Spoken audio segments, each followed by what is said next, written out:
All right, you know what the deal is. You already see the header. You know what's going down. Even though it's the beginning of a new year, we still got the same series rocking in 2020. So, first tournament wrap up is the good old GB monthly. This one's going to be kind of short and sweet. One, because I was kind of lazy and didn't take too many pictures. Two, because it was a decent sized GB. Not a lot of people really came out. So we can keep this one nice and short. Let's do this rundown real quick. I literally can just go straight down this list too. That makes it so much better. Rev, didn't look at it. I got there. I forgot what time I got there. Like 3:30-ish, 3:45-ish. Which, if Rev wasn't over at that point, I didn't know. But I think it was just sent off in the corner. As you can tell, there's only 6 people, so they did a round robin. Zen Zen winning is very believable. That's like status quo because Dot Nova don't want to show up for nothing no more. Baffle Jig getting second, yeah. Ghastly getting third, all makes sense. That's really the best I got for that, and it kind of makes me upset that that's all I really have, because for 2020, I said I was going to try to look at a little more so I could say more than, oh, this is what happened, I didn't look at it. And this is a decent enough example, good old Eunice, because lo and behold, I actually wound up watching the grand finals of this. I wound up watching it because I was commentating it, but don't worry about the details, alright? So, yeah, Erico was sitting pretty in winner side of grands. She had to do a lot of work, though, because Zen Zen was able to get the first set, keep it really competitive, but the results show Erico and Batista was holding it down. What was it? It was 3-1 and then 3-0, something like that.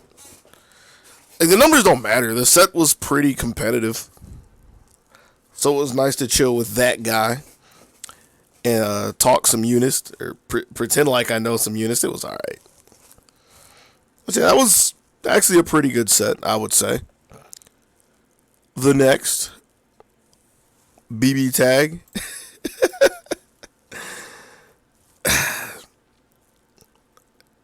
Again, another round robin. And I saw, how many matches did we stream? Like 3 matches? 4 matches? 3 or 4, somewhere around there. But I'm laughing because there was instruction to the streamer to save Fame for Scrot for last. But it was just thrown up there. And then after that decided the tournament, because, I mean, that was the deciding match. There was no other way it was going to happen at this point. We've got C50P and Grimmelkin just pulling up. And one loud and boisterous member of GB was like, "What in the world are you doing?" quote unquote. I can just sit there with a headset and laugh. But, yeah, it was, status quo. Fame. Yeah, Fame did kind of roll everybody.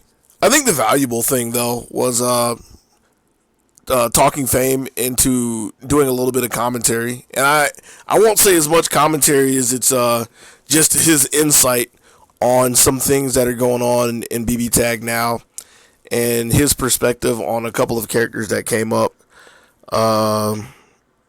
Azrael, Aegis. I think, yeah, we talked a little bit about Ragna as well. So there was worth to it beyond watching Fame be Fame. There's some pretty good worth to it. Dragon Ball. People were upset at Dragon Ball. I didn't watch this, and I don't have a good reason why I didn't watch this, but people were upset because this, I'm thinking about it. Yeah, this was the most competitive set or I guess the most competitive finals of all of GB. Now the problem is Dragon Ball, right?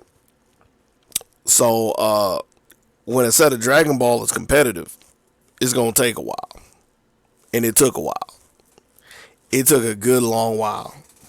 But I actually need to go back and look through the VODs of that, because I know that I'm assuming that Jazz beat Scrot in winners, because I know Scrot said that he said he won with his 5-minute Gohan. And all things considered, I'm assuming that means Team Gohan, because we know he plays Adult Gohan. I know that much about it, right? Yeah, he said he played a 5-minute Gohan with BMBs and the Universal Fuzzy, and he took 2 sets off of Jazz. I don't know how true that is. Don't quote me. I'm just a messenger at this point. Everything else, though, yeah, see, this is why I need to actually look at some other stuff so I can have more information. Moving on, Sam Show. First and foremost, Painbot and Bates were ducking. Next, much to my surprise, well, kind of sort of to my surprise, the kid, Neil, was actually able to take this clean over Ace Uno. The only other person I thought would be any real contention was Nexonitis, which is why he's sitting here in third. But this surprised me and didn't surprise me. Like, it's complicated. The short version of it is, if you put Painbot and Bates as a package deal for Sam Show, which they are, you have to look at Neil and Ace as, I want to say, the next tier. Like, I mean, they're clearly below Painbot and Bates, don't get me wrong. But the only thing I question is, how do these two as a pair stack up against Echo and Rizzo? More specifically, Rizzo. But as a pair, as a duo, I would unbiasedly say that they're probably the number 2 duo right now. Neil somehow pulling this off with Yashimaru. ... He's jumping around like he has no sense. That youthful mischief just hanging in the air. It was a good set. Like, I joke, but it was a good set. It was a good set.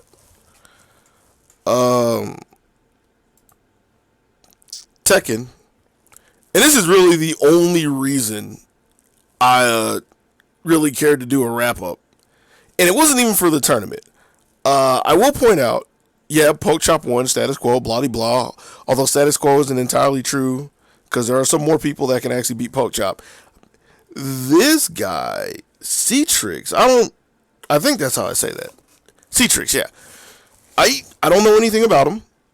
I didn't see this match, because this wasn't like finals or anything. That's why he's down here. This happened early on in the bracket.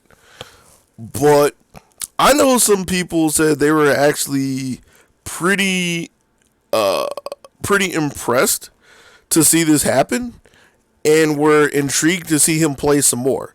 So I don't know if he's like a new guy, one of the new blood that's been coming up. I don't know his story, but he put Poke Chop in the losers and made Poke Chop take a long walk back up to the top of the mountain. And it was a walk up the mountain that Poke Chop did. I don't have a good lead into this. Here's the picture. Here's the picture. So this was from Grand Finals, right? And I don't know if it was just somebody who happened to be in Wasteland or one of the Tekken players or something, but some dude was like, yo, hold on before you start Grand. And he walks out the door, right? And he comes back with his prop Lucille.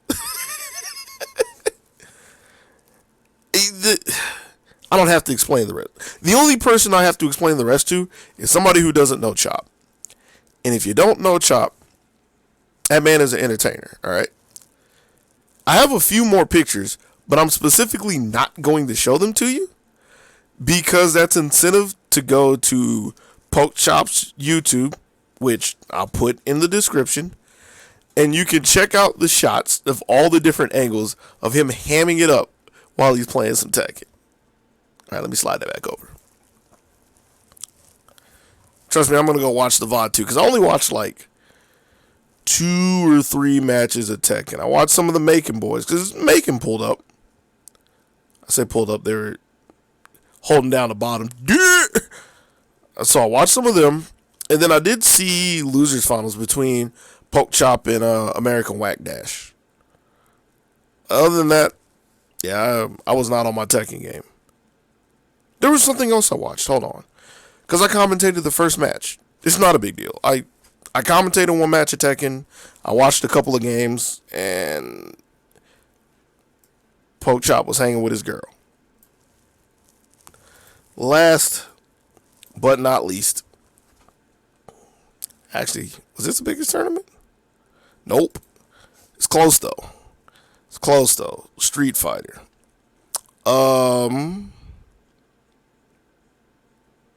Yeah, Fame did play, which was surprising but not surprising. Surprising because you're like, man, Fame plays Street Fighter.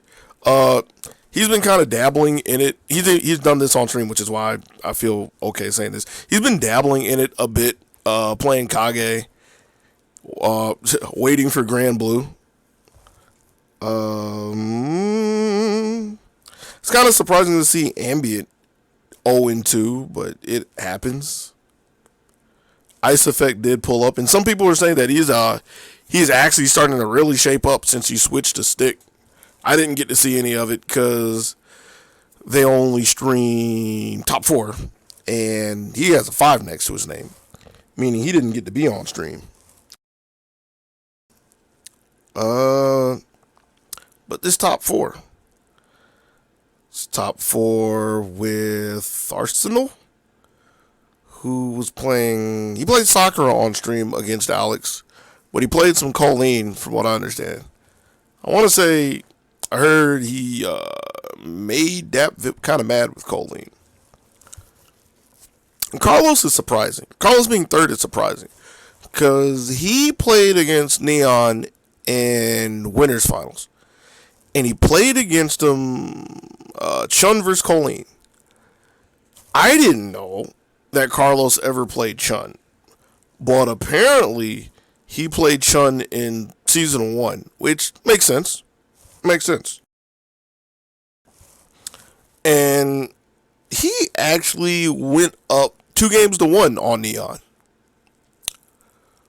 But Neon went in there, and he remembered that he plays Colleen, and Colleen does mean things.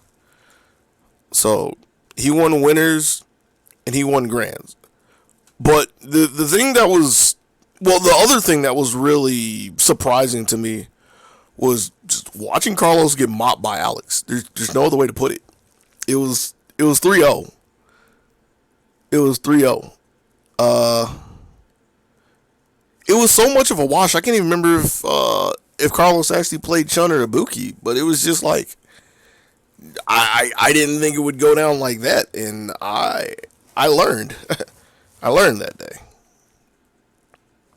But at the end of the day, none of these 16 people are Terrence. So, yeah, that's an easy win for the crown holder, the Street Fighter crown holder. I had to think of the fluff for that.